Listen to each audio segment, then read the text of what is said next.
Good morning, everybody. Today, I have with me Professor Silvana Perretta from University of Strasbourg. Silvana is a great friend, one of the best surgical endoscopists I have ever met, a great mentor, teacher, and a friend to all of us. And apart from holding the position of professor in the Department of Upper Digestive Surgery, Endoscopy, and Bariatrics at the University of Strasbourg, she is also heading a lot of courses at the IRCAD Strasbourg, which is the parent center of all the IRCADs across the world. So welcome Silvana to India, and it's always an honor to host you here. Thank you, Mohit. It's a pleasure to be here, and thank you. I am flattered by the very kind introduction. And so you really summarize what I do. I'm an upper GI surgeon by training, and I stumbled upon bariatric surgery when I was working in the US. It was a long time ago. It doesn't make me any younger. But when I was working there, I went to see Kevin Higa, because UCSF, where I was working, wanted to start a bariatric program. And at the time, we were talking about my first year of residency. It was 2000. He was the first one to do it laparoscopically, at least in California. Correct. And I was amazed. And that is how I started my, I would say, adventure with MIS bariatrics and also bariatric endoscopy. Great. Silvana, I think you have done your training from US, and then you have done a lot of clinical work in and around France, Italy, obviously from where you belong to. Your parents are from Italy. So tell us, how do you feel the training program and the fellowships which we have done of United States as compared to what you are clinically now practicing in France? How the things are different? Because now you are a professor at Strasbourg, but as you said, you were with Kelvin Higa and maybe several others. So how do you feel the difference between the two fellowship programs, the clinical work you do, the attitude of patients, and tell us something about that. That's a very, very interesting question, Mohit, because if you know me, you will know that nothing will stop me. And when I was a resident, I just wanted to be good at what I was doing, and I really sought the best possible training.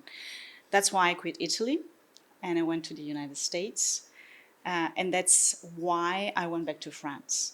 So to me, delivering care to a patient doesn't mean that, as a surgeon, doesn't mean that you always have to use a knife or a camera, a laparoscope. It means that you have to use the best possible tool.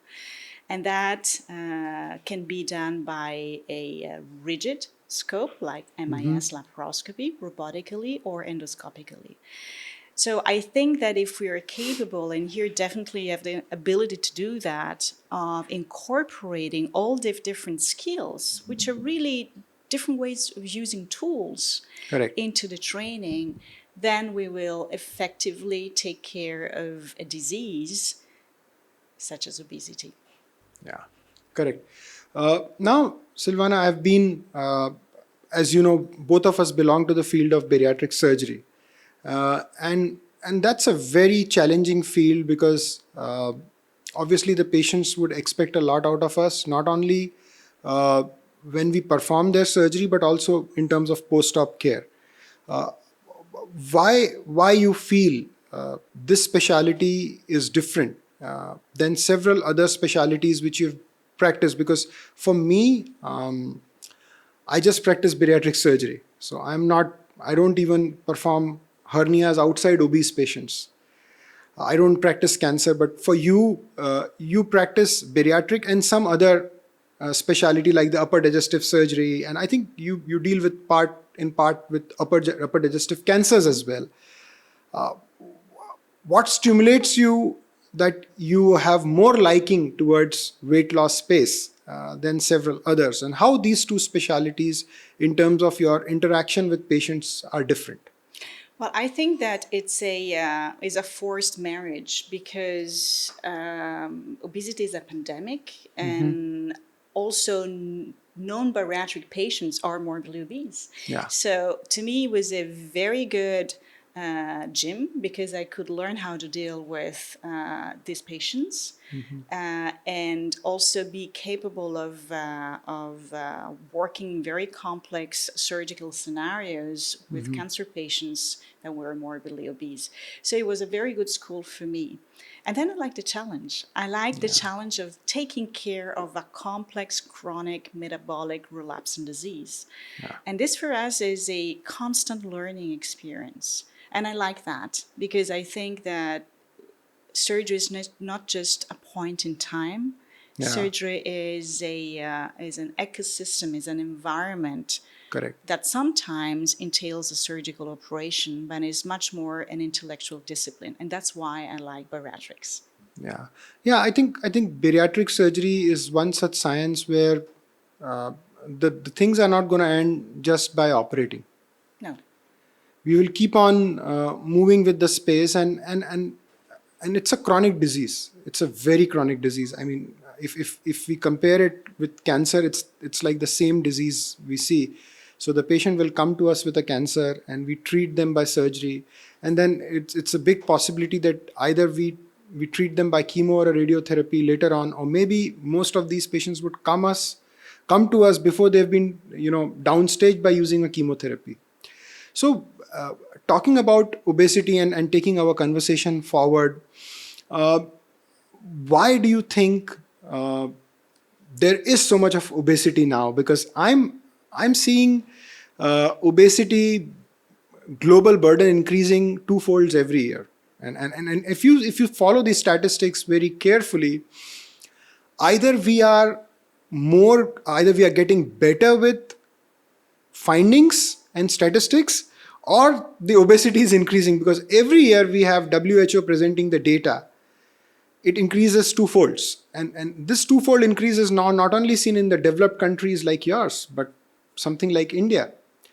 Even though just 3% of our population is obese, with the kind of population base we are probably the largest number of obese individuals in the entire world, and it keeps on increasing in spite of so much of awareness across the globe about fitness, lifestyle modification, and eating carefully. But why do you think it keeps on increasing? Well, I think is a as it is not it increases because it increases, not just because we are finding out more obese Yeah. patients, and it's a very complex question to ask. But I'm sorry about that. No, it's good. It's good. It's very stimulating. I think that it's just part of it is lifestyle because and education. So when you if we take the example of the patient I see in my clinics, they think they know about healthy eating habits. They have no clue. So nutrition is a science and it can be taught. And we're not doing this in schools. We are not doing this with Wow, the wow. advertising. We're not moving. We're always in our car. So if we want to have that kind of lifestyle, of course we have to cut down and select what we eat. So the information is there, but we are incapable of delivering to patients. Yeah, yeah. I personally feel that almost 20 to 30% of the individuals, they have a fault in their nutrition. I agree with you, and there is nothing called as a nutrition science in the schools. And also, I think people fail to understand that it's a multifactorial disease. So sometimes, even though your nutrition is correct, you fall into another trap of maybe genetics, or maybe the hormonal milieu inside your body, or maybe something which we still do not know about, the gut microbiota. So we just know 3% about, like we know just 2% about our brain. We just know 3% about obesity, a little more than we know about our brain. And so taking that thing forward about the nutrition science, do you really feel that even in physicians and bariatric surgeons and obesity healthcare specialists, there is real good knowledge about nutrition? No, I don't think so. Yeah, I agree with you. I don't think so, and it's constantly changing. I think that the smartest things that I've seen is now moving towards what's called the Mediterranean diet, which is just a healthy diet where you eat a little bit of everything. And that is something that you can keep up every day. You cannot be too restrictive. You can be very restrictive for a limited period of time. Correct. Correct. And then, as you said, it's a disease, but the disease doesn't start when you are morbidly obese. The disease starts before, as you very correctly point out. So here we are, two surgeons palliating the disease that's already there. How about we start addressing the issue before? And you are in the right place in the world to do that, because in Asia you see comorbid condition starting before. Yeah.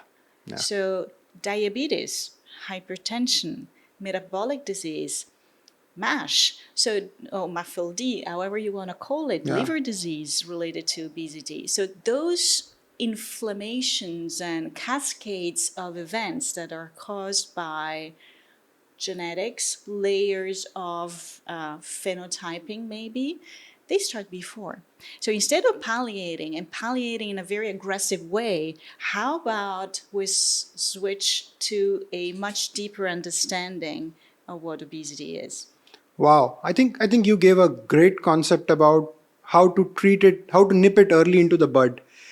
Uh, the problem in Asia, Silvana, is that first of all, as you correctly said, we suffer from a problem of having a very less muscle mass. So you must have seen that very famous picture of two endocrinologists. One is of an American or a European origin, and the other is of Asian origin. More specifically Indian origin. They have the same amount of weight, but the amount of muscle mass is much more in the European or the Caucasian counterpart than the Asian. And not only that, the amount of visceral fat is much more in the Asian. So we suffer in Asia from a very poor muscle mass and a very high visceral fat. And that's probably the reason why, even at a BMI of 27.5, across India at least, I am seeing the diabetes is peaking up. It's peaking at a BMI of 27.5. And the worst part is that the same thing would not improve if the body mass index would increase more. It's going to increase in the same proportion to the body mass index.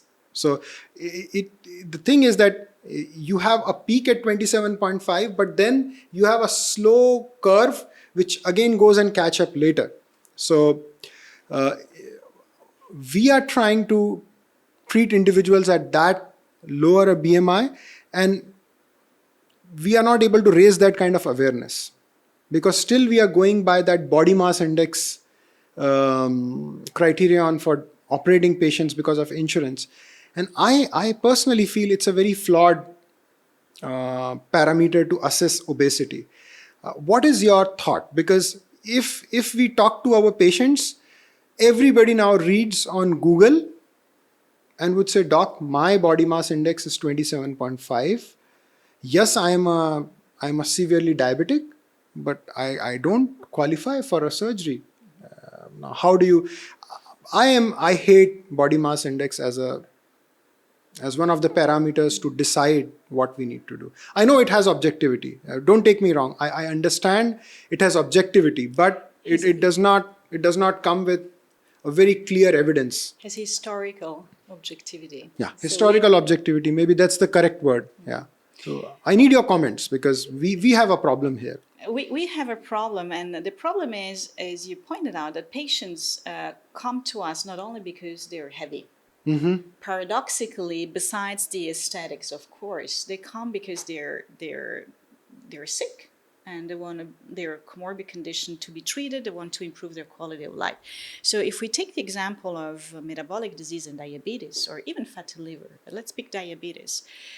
We do know that surgery is effective. It's never been so effective. It's never been so safe, but it's aggressive. So that is why other means of treating the disease, like endoscopy, could be very useful. And we do know today that the second brain is in the gut.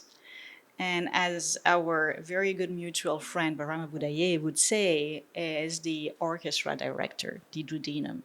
Yeah. So we should be smarter and offer patients treatments that can redirect the symphony in their body so that you can achieve treatment of metabolic disease, diabetes, and in the meantime keep their exterior envelope intact, at least as a first step.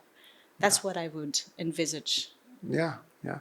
I think we should explain our viewers that diabetes is not a disease of pancreas; it's a disease of gut, and that's a very strong statement to make. And I think if you remember, because you also did your fellowship and you started practicing metabolic surgery, I think maybe that time when you did your fellowship in 1998 to 2000, this concept of gut being the primary target organ for type 2 diabetes was evolving. You know, the time Francisco Rubino came up with the foregut and the hindgut hypothesis, and the world of diabetes was shocked to actually realize that gut holds the key to at least 90% of these type 2 diabetics. And those were the type 1 diabetics who had insulin deficiency, where they were working on a completely dead pancreas, which is not producing insulin. Only that 10%, or not even 10, I would say 5% of them, the target organ can be pancreas. But for the rest 95% who have type 2 diabetes, the target organ was not pancreas but the gut. And that's a fascinating revelation which came out of the entire science. And now we know that the GLP-1 analogs, and I was about to talk to you about that, the blockbuster Ozempic and Wegovy and Mounjaro and tirpazetide.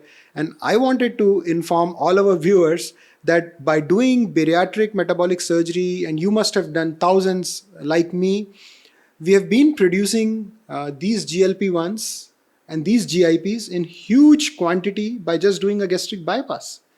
And those are the same things which we are injecting now through these drugs.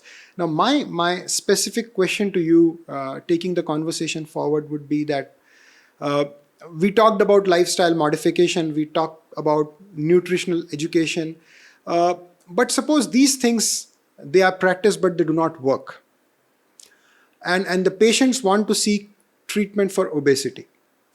When do you think the patient should say, oh, enough is enough, and now I should seek the treatment? Which means that the lifestyle modification and nutritional laws are all done. I have taken care of everything which was written in the book, and now I should go and seek a medical advice. When do you think is the right time? This is a complex question, I understand, because some people would say the body mass index, some would say disease coming in, but what according to you is that threshold when the patient should actually seek medical help for obesity?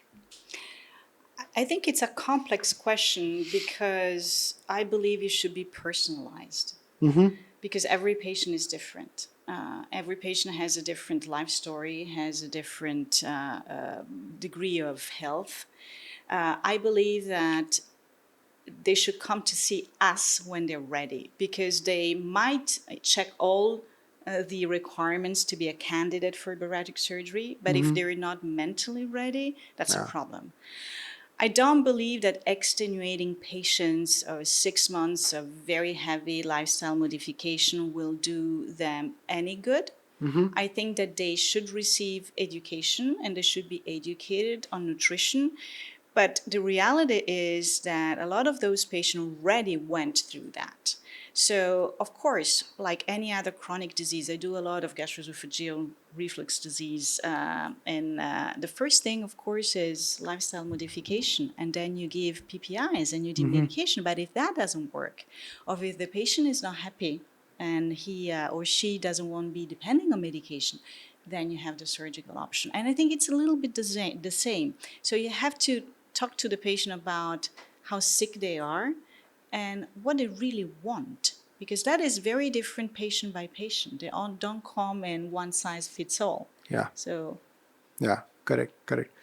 Now, Silvana, I have seen that insurance plays a major role in deciding the treatments for obesity in at least US and obviously Europe also, your country. Yeah. And the same now is happening in India, that insurance is deciding the way we should approach a disease. I have a controversial question for you, and you can answer it diplomatically or you can be frank and candid. But I don't like that science of insurance companies deciding the fate of a patient or deciding the pathway to care of a patient. I have seen my colleagues in US, and they have been criticizing that system for a very long time now, where the insurance would decide what should be offered to what patient. It's not patient centric. What do you feel? Is this the practicality of the present life, or you feel that there is still scope to make to convince the insurance companies that okay, we will go to stick to a pathway which we feel is more patient centric? I totally agree with you, and I mean, I will be very candid and speak up my mind. This is one of the reasons why I didn't want to work in the U.S. because care should be patient-centric, and Absolutely. I could not turn down a patient because of insurance. Insurance should not lead medicine; should support medicine and physician decision. So, if we were in the perfect world, that would be in total agreement with what we should do, but it's not the perfect world. So I think treatment should be personalized, as you said. Now, there is the big problem is how should we support this kind of behavior? Because we do know that only in the United States, medication, GLP-1 treatments are about $1,000 per month. Yeah, $1,000. It's not viable if insurance doesn't support it. Not for everybody. And we know that obesity is not a disease of the rich and wealthy. It's a disease that can, target any population, and maybe more so in the less wealthy part of the population. So that's a problem. Yeah. I absolutely, and thank you for candidly answering that, because we see the same problem here in India, and the problem here in India is that obesity is coming up in people who are like below a particular income group. We are not seeing it. We are seeing it in a very people who earn a lot or who are in a very high income group, but we are seeing it more, like you correctly said, in the middle class and the lower middle class, because I think they are those guys who are in the highest stress bracket in India. In India, if you go on the street and you want to eat a street food, like the local samosa, kachori and poha, what we call in my city, Indore. I would die if I eat that, by the way, but... Yeah. I made you taste some of it when you were here. Didn't go well. Yeah, but for us, when we wake up in the morning, we eat it. And we love it. Because our taste buds are adjusted to it. So we have abundance of carbohydrates and fats, and it's being sold on the road at the cheapest possible rate here in India. And because a person who is from a lower middle class has to get up early in the morning, has to prepare meals for his or her children, and then take a bus to their college or to their working place or to their offices, they are not systematically governed in a way to take proteins. They will eat what they get on the road because they are eating just to sustain and get some energy to work. And at the same time, it's a mindset where we don't like proteins. It gives us anorexia here in this country.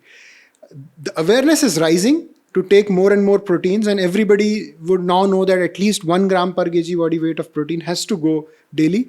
But believe me, we are not even taking 0.5 gram per kg body weight of protein. So we end up consuming 80% of carbs in our diet.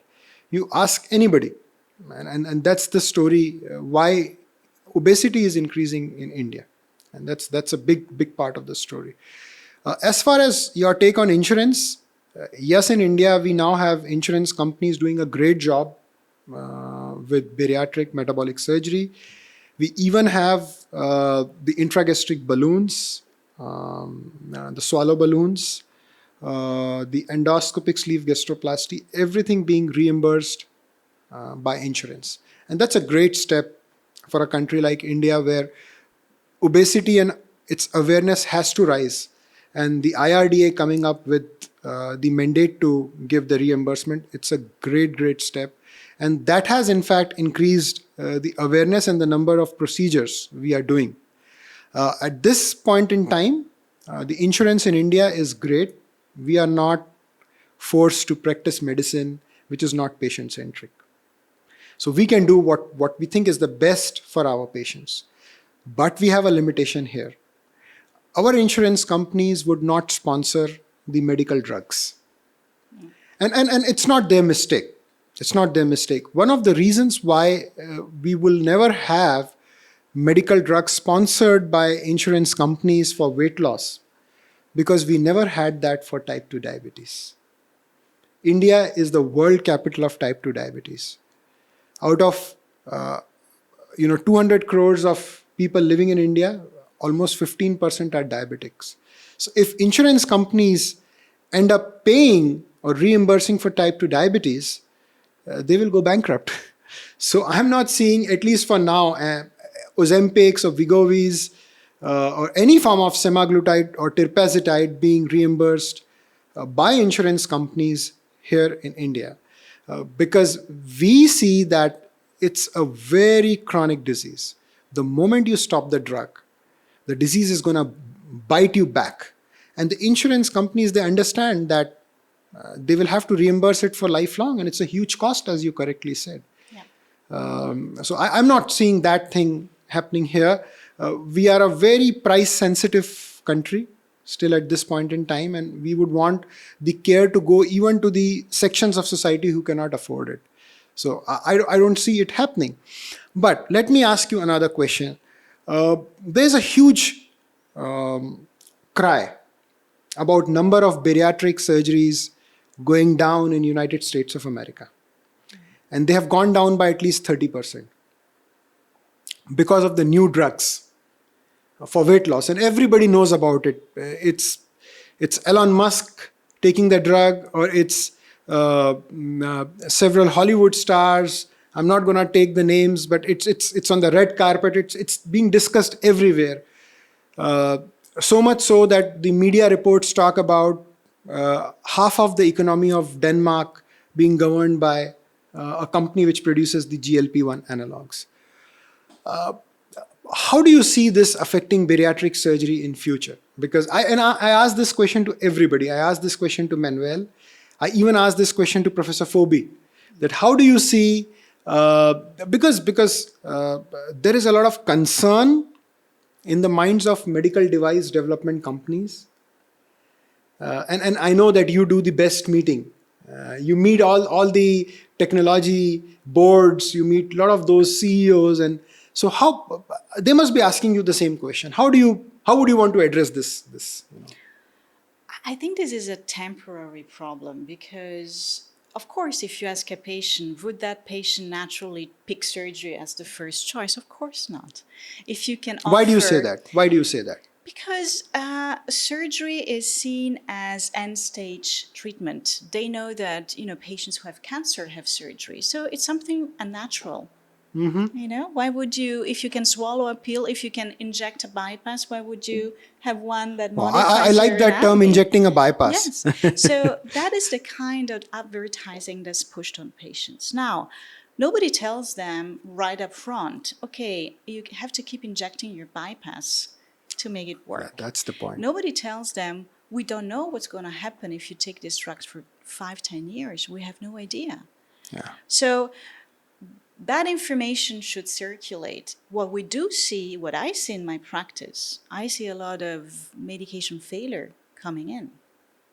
And those are patients who are well educated, because those are patients who are actually paying to receive drugs and who just say, it didn't work for me. So what do you do with that patient? You keep giving another drug? It's a question we discussed recently also, if so. Do you keep giving different drugs to patients, or do you offer alternatives to that? So my point is, do we really have to make such a big fuss about 1% of the bariatric population that is treated by surgery, or should we make surgery more available and part of a bigger algorithm in treating patients as a natural evolution of treatment of a chronic disease, which will be there at a certain point? I'm just saying that providing the patient a larger, bigger picture and saying, it's natural to start maybe with drugs, then maybe we can go with an endoscopic treatment, and then, if needed, surgery. And of course, it depends on who the patient is. If the patient is very sick, if the patient has a high BMI or just will not be suitable for drugs, you can have surgery as the first step. Has to be personalized after having informed them. So I'm not worried. I wouldn't go to the big companies that sell staplers or surgical device and say, oh, you have to worry. No, because they're only treating 1%. They have to worry about being more flexible and aiming at 5% of the market. Yeah. Yeah. Wow, you said something which could be a big sigh of relief for a lot of medical device companies. It's so funny that not only the medical device companies, and it's actually interesting more than funny, is that companies like KFC and several others like Pizza Hut and Domino's are actually thinking to dial down on the size of the pizzas and the burgers, because they see if people keep on injecting the bypass and the GLP-1s, they might not be able to consume that large a piece of meal, and so they would be wasting a lot of it. So they would want to cut down on the size of the meal but keep the price the same. So I think it has become, we have to agree that definitely it's a blockbuster drug. We have to agree, and we should be agreeing to it as bariatric surgeons, because we have been stimulating this through our gastric bypasses forever. So why it will not work? It has to work. But as you correctly said, the caveat here is, which most immature people fail to understand, is number one, you have to keep injecting that bypass, which comes at a price. That's very important what you said. And number two is, we do not have long-term data. No, So imagine you're trying to stimulate the GLP-1 receptors across your body. And we all know that the GLP-1 receptors are there on the parathyroids, they are there on the pancreas, they are there all along the gut, they're even there on the brain. And injecting GLP-1s to supra-physiological levels for such a long period of time without data is something all of us should think about. And I think it's fair to say here that, yes, we do not have long-term data. Yes, we have seen that levels go rapidly high after a gastric bypass operation, and patients do not have problems. So we should not expect the same to happen with synthetic GLP-1s, which can be a good hypothesis to start. But the cost of taking it lifelong and lack of data will still haunt the practice of just GLP-1s. That at least that I can say at this point in time. And I'm not talking about other side effects like a complete gastric paralysis or increasing rate of depression and suicides. But you must have seen that, because in India, I'm not seeing that much, because we are not still a very pro GLP-1 country as of now. But how do you see depression, suicides, complete gastric paralysis happening in your patient? And how do you feel about the new norm to stop these for at least 2 to 3 weeks before giving general anesthesia to your patients where you operate? So just reflect your thought process on that. So where I practice in France is still, the use of GLP-1 analogs is still very conservative. And for now, I thought you're using it right and left. No, we're No? not using right and left. It is reimbursed for diabetic patients. So what I'm seeing is patients who fail that treatment or have that treatment prescribed by endocrinologists and fail that come to me, even if they're non-diabetic.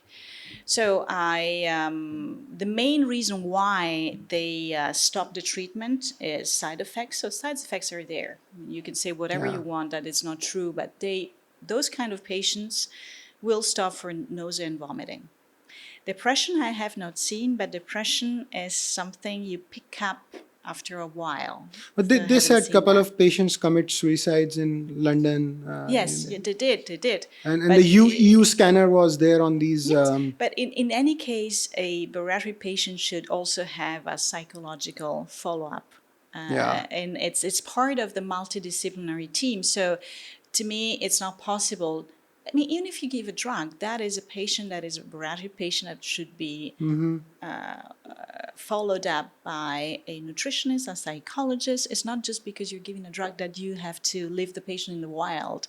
So that's my first comment. Now, to the pre-surgical, I would say conditioning and do you stop the drug? I don't know what's your experience, but bariatric patients like to have the last meal. Yeah. So a lot of these patients have a partially full or partially empty stomach to start with. Yeah. So yes, you can stop it. I don't think that it's a big deal to stop it within 1 week. But the reality is, if they're really inducing such a degree of gastroparesis, will it take just 1 week to recover?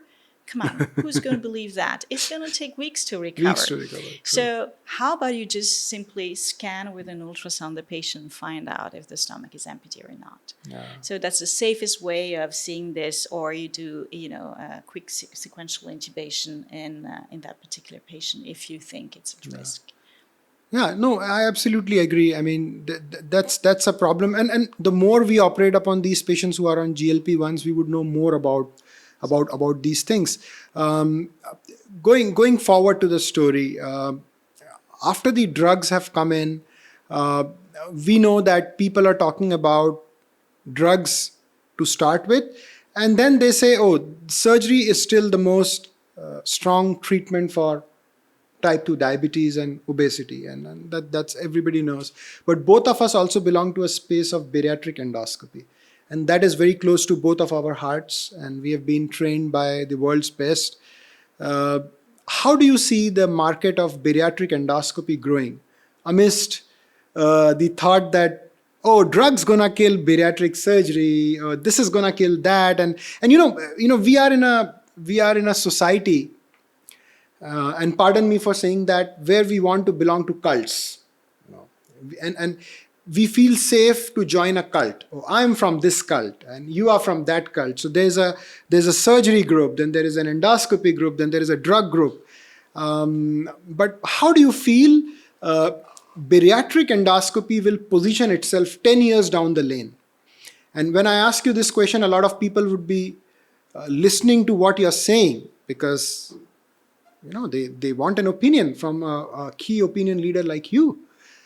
How do you see bariatric endoscopy navigating its way through in the era of GLP-1s, when you see that half of the GLP-1s will have their patents ending by 2025, and we will see a complete revamp of these GLP-1s as a very cheap GLP-1s.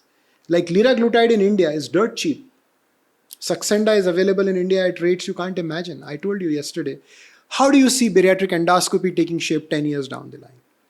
So, first of all, I don't like cults. I'm a little bit of a misfit, a rebel. I navigate through different specialties, and that's why somebody said that I'm a very dangerous woman in France, because I am surgeons doing flexible endoscopy and loving it, by the way. I think that the most important thing is, okay, patents will expire, but still we're missing long-term data. So I would be concerned about democratizing the use of medication with no solid data. And we've seen disaster before with big pharma and therapy in the past. The Lorcaserin story, the sibutramine story, exactly. So the fenfluramine. I have a long memory. Yeah. So we have to learn from history to move forward. So that would be my first statement. Second, I think that bariatric endoscopy is an evolving field, and we're just seeing the tip of what is possible and of its potential. And what we do know, that is something that is very safe. Yeah. So I would be totally comfortable delivering a bariatric endoscopy procedure such an ESG to a patient. Third, I believe in combination therapy. So I don't see drugs as a threat. I see drugs as an ally, and I see surgery as an ally. So I believe that combining this therapy, probably in different timestamps throughout the life of a patient, you will have the winning recipe. Now, what we need to understand is when. So we need data on that. But I do believe that the future is hybrid. Yeah. Wow. That's a great thought. And I think both of us echo the same sentiments, because I always try and tell my surgeon colleagues that do not belong to a cult. Because and I always tell them, never burn your bridges. Because today you and Silvana, this is an era where everything you say is being recorded. Everything you say is being documented. So we have to mince our words. We have to very thoughtfully devise a process where if something comes out of our mouth, it becomes a record. And we need to speak things which do not burn bridges. Because tomorrow, I do not want to, condemn a modality and kiss it the next day. So I absolutely agree with you. If we love our patients, if we are patient-centric, the evidence at this point in suggests that we do not have long-term data for drugs. But yes, they are our allies, because they will help us to maintain weight recidivism after bariatric surgery. And I completely agree with you on the point of bariatric endoscopy, where you say it's a repeatable procedure. It has long-term data, at least more than drugs. It is safe, it is simple, it is replicable, and it is convertible. It is least GI anatomy altering procedure, where you can convert it into a bariatric surgery, you can add a drug to it, you can repeat it. So yes, bariatric endoscopy is empowering because it gives us multiple options to sort of tailor the approach for an obese patient. And also, I believe that one of the best ways to keep the patient with you is not to belong to a cult. Of course. And I have seen that, because, and I'll share a very interesting experience with you about the swallow balloons. So when I started doing swallow balloons, I brought them to India. I got the product licensed in India with our study, a small study which we did. I had calls from a lot of surgeons that, Dr. Bhandari, you are a very good, gifted surgeon. Don't do a sham procedure. And I was very sad initially, because, and that comment was very nasty. It came on my social media from a very senior surgeon. But I thought, and those are the moments when you question yourself. And the same thing happened to me when I started with endoscopic sleeve. People used to say, do not perform suboptimal procedure. But I thought a lot about it, and I came to a conclusion that at the end of the day, we surgeons, we feel that we are the most empowered healthcare provider on this earth, which is a farce. At the end of the day, we are human beings, and we have limitation to any modality we offer to our patient. So as you say that it has to be patient-centric, and then I devised a way where I wanted to understand the mentality of the patient. What is he thinking? Why he doesn't want to go for surgery? Why is he thinking to go for a suboptimal procedure? And Dr. Phoebe always used to tell me that Mohit, we are not in an industry where we should always try and give a 20% total weight loss to a patient. Even if you give 5%, that's good enough for his sleep apnea, for the betterment of his type 2 diabetes, for his hypertension. So then I devised a way where I would talk to the patient, and if the patient is not ready for a surgery, I would either give that patient a drug or a swallow balloon or whatever he is ready for, and downstage his disease. So I want to keep my patient with me. I don't want him to go to somebody else who would criticize the strongest treatment in the field, that's the bariatric surgery. That's what I practice now. I agree with you. And my question is, if surgery is so good, why is just capturing just 1% of the population? Why do we have weight regain? So those questions are fundamental questions, and they all go back to science and patients. Yeah, absolutely. So as you correctly pointed out, you cannot deliver the same treatment to everybody. And as we said, we are palliating. Let's never forget that. We're not curing obesity because we understand so little about it. Now, I spend most of my surgical life restoring function as an upper GI surgeon. I don't want to spend my life destroying function doing blindly bariatric surgery. So that's a fundamental difference, the way you're trained. And that is why I'm so careful in selecting my patient for surgery and selecting the type of operation that I'm delivering. Wow. And also I think we have to understand, as you very nicely said, that in the field of weight loss surgery, no matter what intervention we offer, at best we are palliating. Yes. We are not treating the disease. We are just trying to palliate it at that point in time so that it does not progress. That's a very strong statement. I think that's something which most of the healthcare providers maybe, because the same problem is going to happen with the endocrines now. They might think that the GLP-1 is treating the disease, where it's just palliating. The surgery or the GLP-1 or endoscopy is just palliating the disease.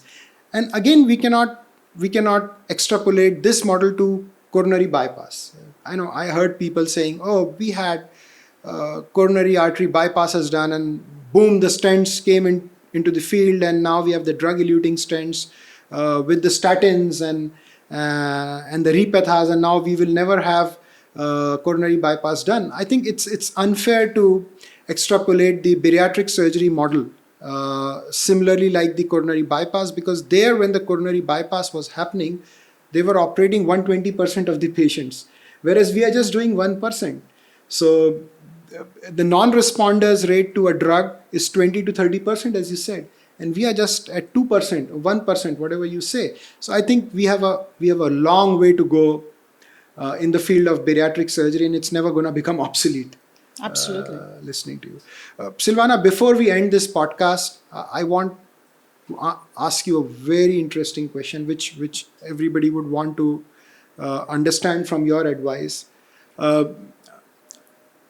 If I am imaginary, or my question to you is from those young postgraduates who want to pursue bariatric surgery fellowship across the world, not only in India, but in several other parts of the world, including US. Considering that the GLP-1s are seeing a huge surge, considering the success stories of Mounjaro and Ozempic and Zepbound and all, would you advise a postgraduate to pursue a bariatric surgery fellowship now?